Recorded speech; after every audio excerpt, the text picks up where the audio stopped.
Ahora vamos a llamar a la doctora, que es médica veterinaria, Natalia Aguilar, coordinadora del Proyecto Nacional de Bienestar Animal del INTA y docente de la Facultad de Ciencias Veterinarias de la UNE.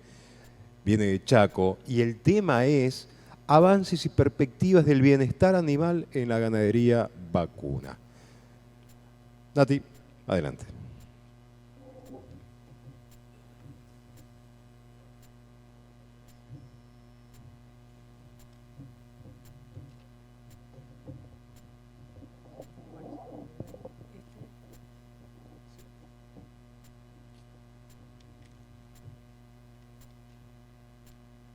Bueno, buenos días, buenas tardes por ahí, porque ya estamos ahí en el mediodía.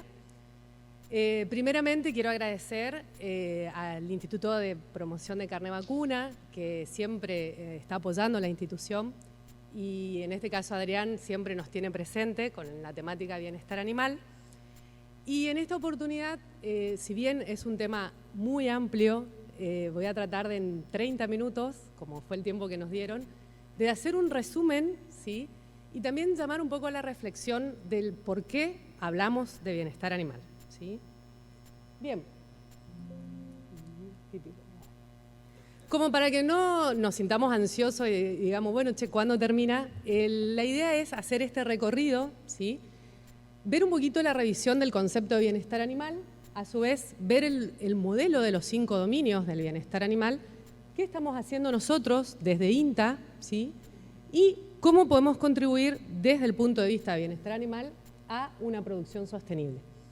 Pero acá traigo, y esta dudaba anoche si la ponía o no, pero yo digo, creo que es importante reconocer, y estamos en el seminario de promover la carne, y pensar desde cuándo las personas, los humanos, incorporamos entender el consumo de carne, o mejor dicho, el consumo de proteína de origen animal. Y nos remontamos a nuestra historia, ¿sí? Y por ello siempre digo, es importante rescatar y saber de dónde venimos y a dónde queremos ir. Fíjense, por ahí esto van a decir, va a hablar de historia, y es importante hablar de historia, porque nos debemos a los animales nuestra historia evolutiva.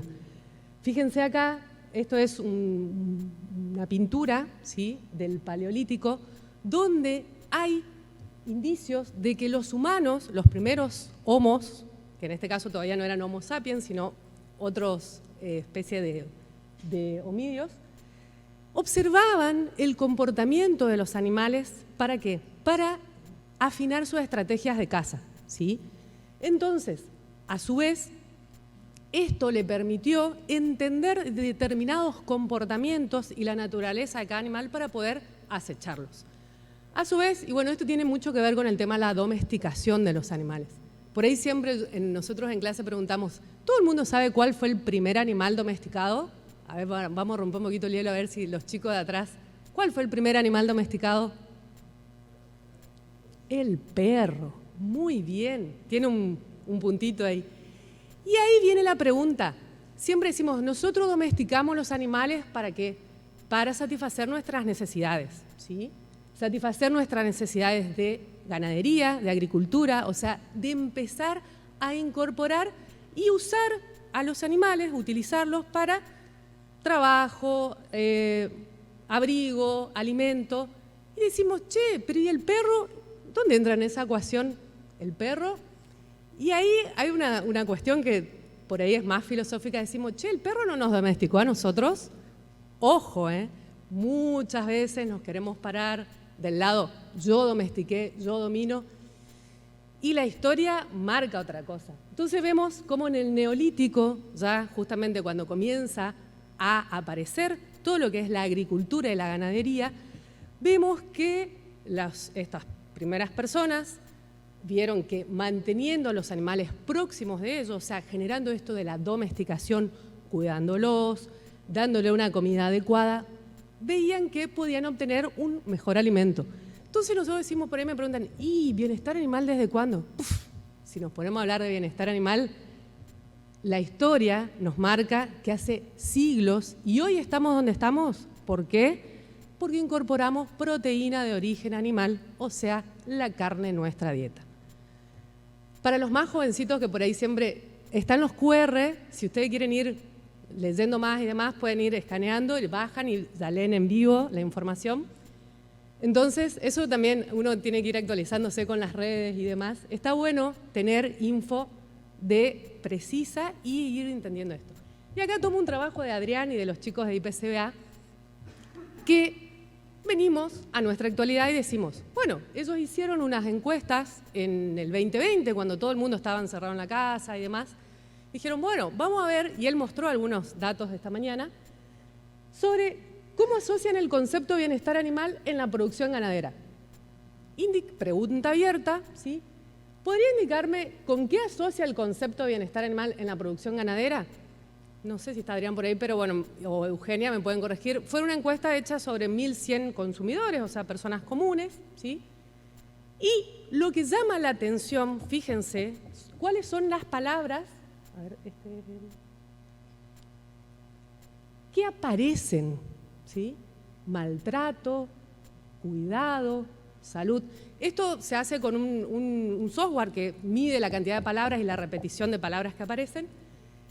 Y fíjense cuál es la visión del consumidor hoy, 2020, no estoy hablando de 2020, de qué entiende o cómo relaciona la palabra o el concepto bienestar animal. No preocupa tanto eso, sí, preocupa claramente, porque fíjense, el 17% de esas personas que respondieron hablaban evitar maltrato y sufrimiento, pero, y acá es donde nosotros decimos, acá hay un problema, porque hay personas que consumen carne o que consumen leche o que consumen huevo, que consumen alimentos de origen animal y no saben o no tienen idea. Entonces, ahí está el tema de las estrategias de comunicación. Claramente hay cosas que nosotros como técnicos debemos mejorar y veo muchos jóvenes, ustedes son los futuros técnicos. Antes a mí, hace un par de años atrás, me decían, ustedes son el futuro. Bueno, ya estamos, este es el futuro en el que nos encontramos, esto es hoy. ¿Sí? Entonces, esto nos tiene que llamar la atención. O sea, no podemos seguir pensando, no, bueno, no. Claramente, desde que comienza a hablarse de bienestar animal a fines de las décadas del 70, fíjense, porque esto también por ahí me dicen, che, pero bienestar es una ciencia nueva, ¿sí? Pero justamente siempre, ¿quién traccionó el tema de bienestar animal? El consumidor. Ahora bien, acá traje este trabajo también de la gente de Adrián, junto con gente del INTA, donde nosotros vemos que, y en este trabajo está muy bueno, acá no logré hacer el código QR, pero lo tienen ahí si después lo quieren bajar o se lo pedimos a Adrián, donde uno empieza a ver cuál es la tendencia sobre el consumo de carne o las tendencias de los consumidores a nivel de Latinoamérica, donde hay un aumento de la demanda en los alimentos sostenibles, o mejor dicho, que vengan de sistemas sostenibles. Y esta palabra entra en la ecuación cada vez más fuerte, ¿sí? Donde, ¿cuáles son las palabras principales? Seguridad alimentaria, inocuidad de los alimentos, ¿sí? Trazabilidad. ¿Qué significa la trazabilidad? O sea, saber desde dónde sale ese animal que nace hasta que llega al frigorífico, ¿sí? Hoy los consumidores buscan entender eso y saber, a su vez también, cuál es el impacto que tienen sobre la calidad ambiental y este punto de higiene y seguridad en los ambientes de trabajo. Debemos preocuparnos por la seguridad en el riesgo del trabajo, ¿sí? Cada vez más vemos que cuando trabajamos en condiciones de bienestar, se minimizan o disminuyen esos índices de accidentes laborales, ¿está? Y obviamente hay una palabra clave que aparece otra vez y principalmente es saber el bienestar que tienen esos animales. Y acá,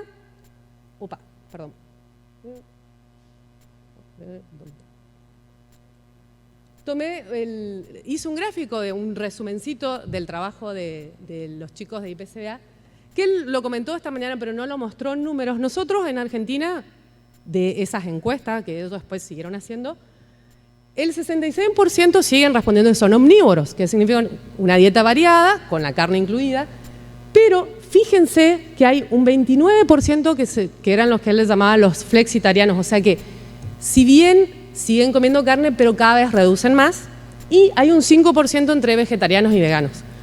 ¿Qué pasa? Uno dice, bueno, a mí ese mercado claramente no me interesa. Pero ¿qué pasa?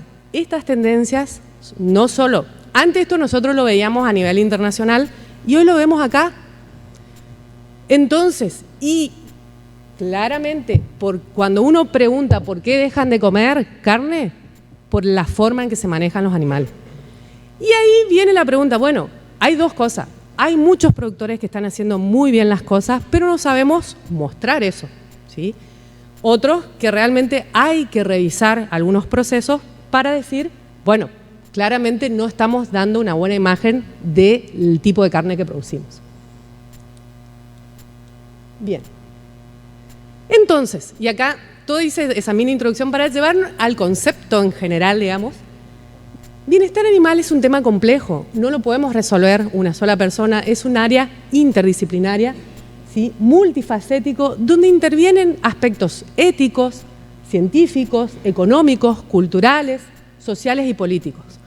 ¿Qué pasa? Nosotros desde INTA nos enfocamos mucho en lo científico, ¿sí? Y parte también de lo económico, pero buscamos promover justamente el bienestar animal basado en ese concepto que nosotros decimos, el bienestar animal, no es que nosotros, sino la Organización Mundial de la Sanidad Animal, la OMSA definió, entre muchos investigadores y distintos paneles de expertos, entender que el bienestar animal es el estado físico y mental de un individuo, ¿sí? En las condiciones en las que vive y muere. Y esa es la palabra que también empezó a resonar, que hoy se hace el seguimiento, y por ahí me preguntaban, ¿y se certifica así en un frigorífico? Por ejemplo, algunos procesos se certifican de cuánto demora el animal en faenarse, ¿sí? En ese punto, cómo está el nivel en el cajón de noqueo. No voy a entrar en detalles así porque si no podemos estar una semana hablando de esto. De todas maneras, nosotros seguimos estos lineamientos, estas directrices a nivel internacional, donde trabajamos en lo que antiguamente, porque por ahí habrán escuchado las famosas 5 libertades o necesidades, hoy se habla del modelo de los 5 dominios del bienestar, lo cual estamos contribuyendo, ¿sí?, al concepto de una salud, ¿sí?, que claramente hay una interconexión entre lo que es la salud de los animales, la salud del ambiente y la salud de las personas. Y esto nos lleva a hablar de un concepto nuevo que se llama de un bienestar. ¿Qué significa ese un bienestar? Yo no puedo hablar, muchos me preguntan, ¿puedo trabajar con bienestar animal? Y dudo, y le digo, no, trabajo con bienestar o con un único bienestar. Porque nosotros no podemos pedirle a las personas que le den bienestar a los animales si no hay bienestar humano. Y a su vez, si nosotros no conectamos el bienestar de los animales con el bienestar humano y ser eficiente en esa unidad productiva que tenemos ocupando en el ambiente. ¿Me explico? O sea, hay una clara interconexión entre el bienestar animal, bienestar humano y bienestar ambiental. Todo esto también se vio mucho, justamente en la pandemia, se empezó a identificar que cuando los animales están mal, los animales están estresados y puede pasar cualquier cosa, ¿sí? No voy a entrar en detalle del concepto de una salud, ahí lo tengo al coordinador, nuevo coordinador del programa, pero esto es importante que lo tengamos en cuenta. Todo esto apuntamos y decimos, ¿cómo podemos trabajar en pro de contribuir a los objetivos de desarrollo sostenible que todos nosotros, y Argentina firmó un convenio de esta Agenda del 2030, ¿qué estamos haciendo para contribuir? Y nosotros decimos, desde bienestar animal se contribuye a lo que es consumo responsable, ¿sí?, al cuidado del medio terrestre, del medio acuático, a acceder a una educación de calidad, ¿sí?, al fin de la pobreza, porque si producimos alimentos de calidad y dejamos de perder alimentos, podemos lograr contribuir. Siempre decimos, son contribuciones, ¿tá? Este es un poco el histórico de cómo llegamos. Me preguntaban hoy las chicas en una de las entrevistas, háblame de las 5 libertades. Esto fue allá, década del 70, hablábamos de estas libertades, que surge justamente de los consumidores. Pedían en el comité de Bramble en Reino Unido que los animales tengan libertades para poder expresar sus comportamientos naturales, poder tener una buena salud, una buena alimentación. Hoy por hoy nosotros, yo les decía, nos basamos en esto, ¿sí?, de los 5 dominios, en los cuales hablamos del dominio de la nutrición, el dominio del ambiente físico o el entorno, ¿sí?, el alojamiento del animal, la salud, las interacciones comportamentales, y esto es clave porque acá en las interacciones comportamentales entran no solo entre individuos, sino entramos nosotros, entran el interespecie, ¿sí? Nosotros somos parte del ambiente del animal. Y todos estos 4 dominios físicos funcionales atravesados por el dominio de los estados mentales. A su vez también dentro de lo que es la ciencia del bienestar, no me voy a detener, pero nosotros trabajamos mucho en lo que es la fisiología biológica, ¿sí?, del comportamiento y la salud, el comportamiento natural y los estados afectivos, pero en el 2009 también, a partir de un encuentro entre expertos, se declara que todos los animales deben tener una vida digna de ser vivida. O sea, nosotros somos responsables de, si vamos a crear un animal para consumirlo, somos responsables de la calidad de vida de ese animal. Esto es otra charla, no nos va a dar el tiempo para una discusión, pero se los dejo para que lo comencemos a pensar, ¿sí? Opa, siempre voy para atrás.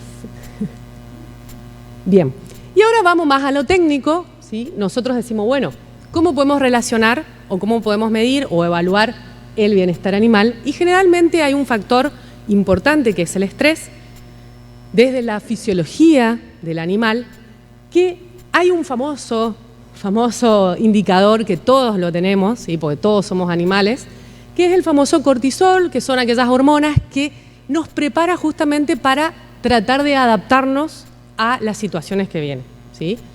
Claramente el cortisol está en todas estas situaciones, ¿sí?, cuando hay factores sociales, factores ambientales, alimentación, patológicos, en el manejo.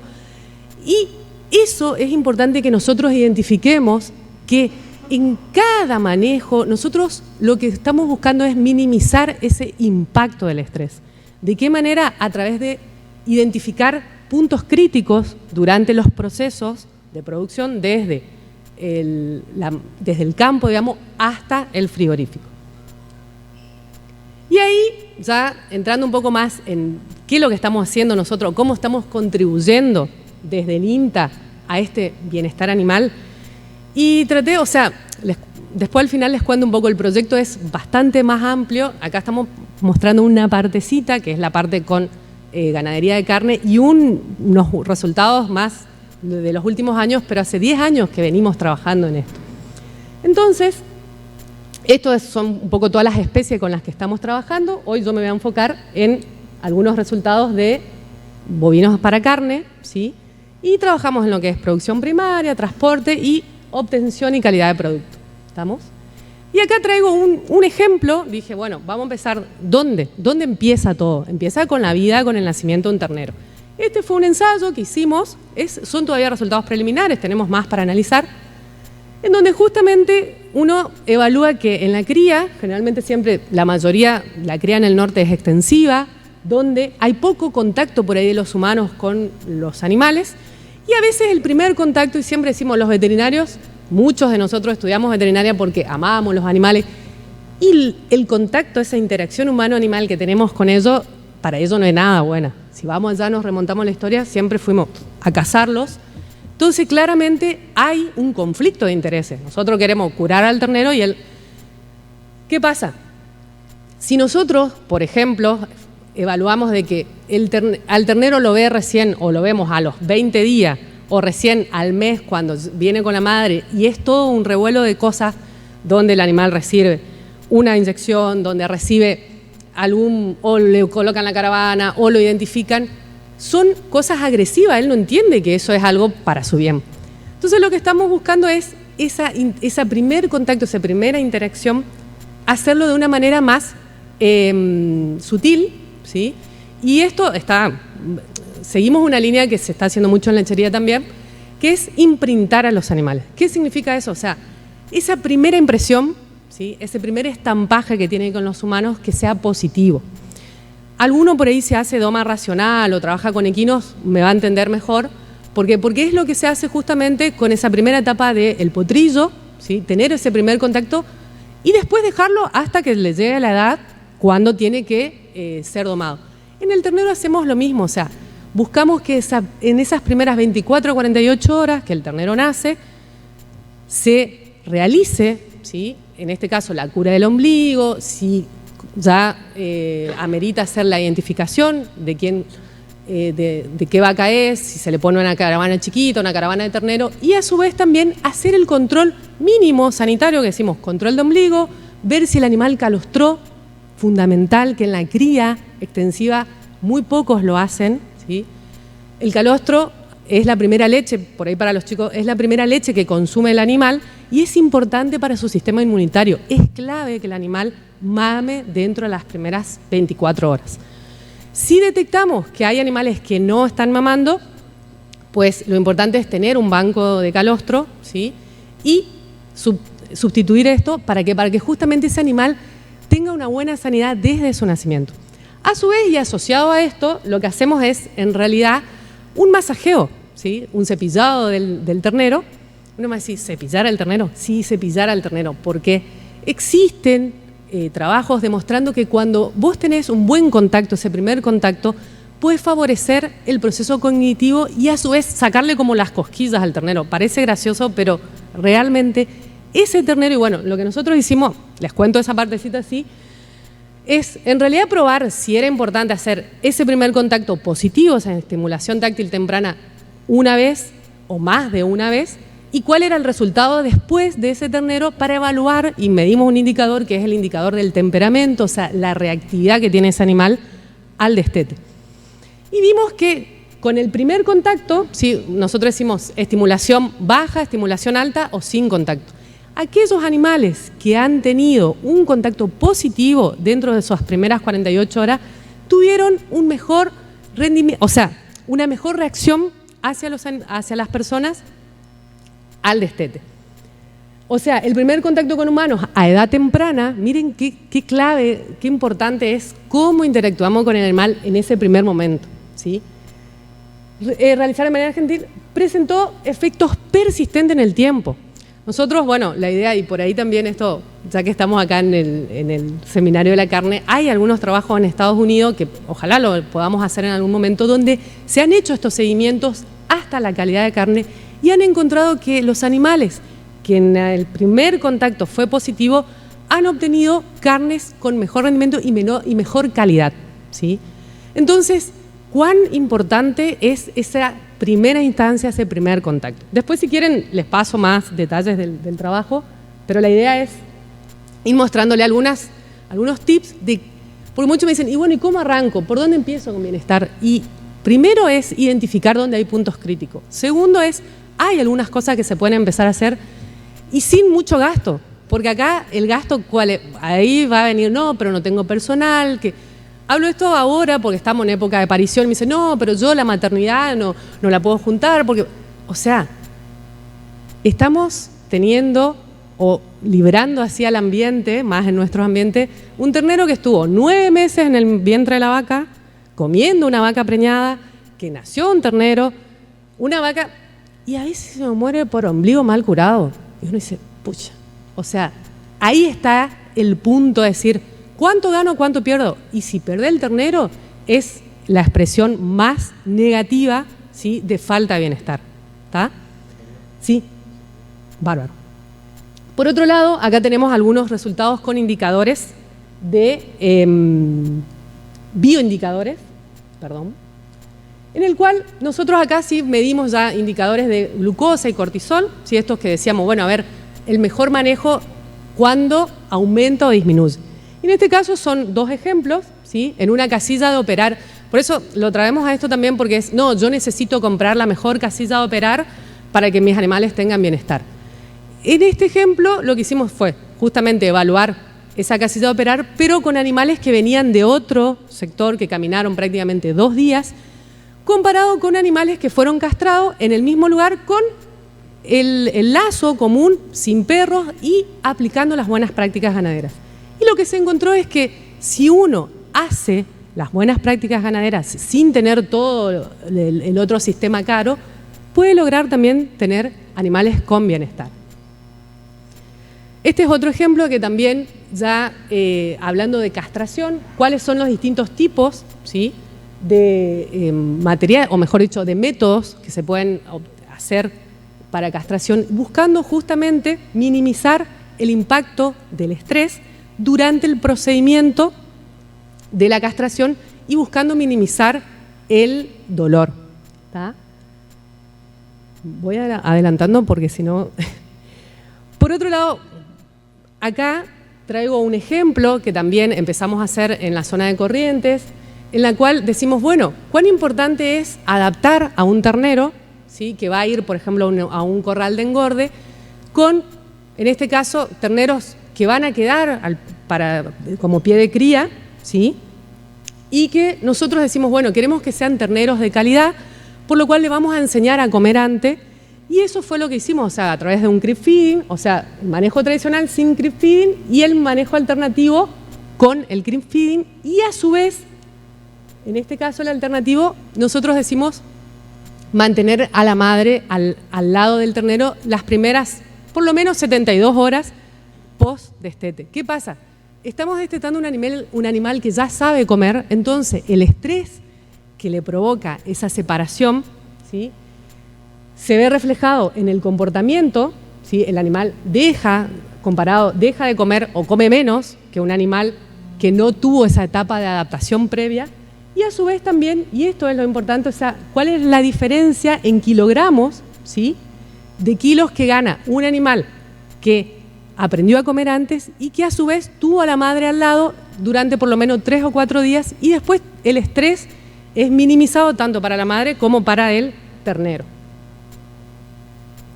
En este caso también es otro ejemplo de los chicos de Entre Ríos, ¿sí?, en el cual nosotros se está probando, o sea, darle mayor superficie a los animales y probar mayor superficie de metros cuadrados por animal en un encierra corral, y a su vez también darle ya sea una alimentación ad libitum como también darle el autoconsumo, ¿sí? De esa manera buscamos que los animales tengan mayor capacidad para poder adaptarse en ese ambiente, y vemos cómo, en este caso, los 100 metros cuadrados contra 10 metros cuadrados, claramente los que están en 100 metros cuadrados tienen un mejor desempeño. ¿Tá? Esto voy a pasar un poco rápido porque es de la zona sur, pero después al que le interesa también, este es otro trabajo que estamos llevando adelante con estrés térmico por frío, ¿sí?, en la zona de Patagonia. Y quise traer este ejemplo que también mañana mi colega estará presentando en su tesis, y gentilmente me cedió ya en el cual nosotros, bueno, decimos, hoy había hablado también el ingeniero por Domingo sobre cuán importante es el tema de mantener el macho entero joven. Y acá nosotros evaluamos, digamos, el temperamento, porque muchas veces está, no, pero si yo mantengo un toro entero va a ser mucho más reactivo, va a ser mucho más malo, y eso se ve que no, ¿sí? Claramente hay una diferencia, ¿sí? Los animales, primero, acuérdense que la reactividad es un indicador de reacción hacia los humanos. ¿Qué pasa? Probablemente los terneros, estos novillos que están acá, han tenido un manejo durante la castración negativo. Entonces, por ende, tiene una mayor reactividad hacia los humanos. ¿Está? El macho entero joven no tuvo esa mala experiencia, por lo cual él sigue teniendo una buena aproximación hacia las personas, ¿sí? Y acá, y esto es lo que por ahí decimos, ¿cuánto me rinde un macho entero joven?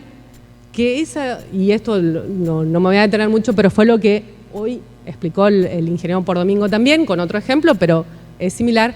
El macho entero joven, al tener sus anabólicos naturales, o sea, la testosterona, tiene un mejor rendimiento comparado con el novillo castrado, ¿sí?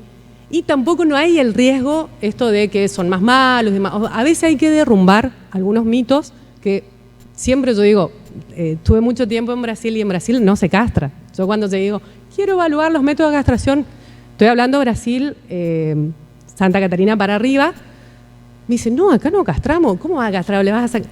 Y claramente hay mucho, el tema es el manejo. Y ahí entra cómo es la interacción de los humanos con los animales.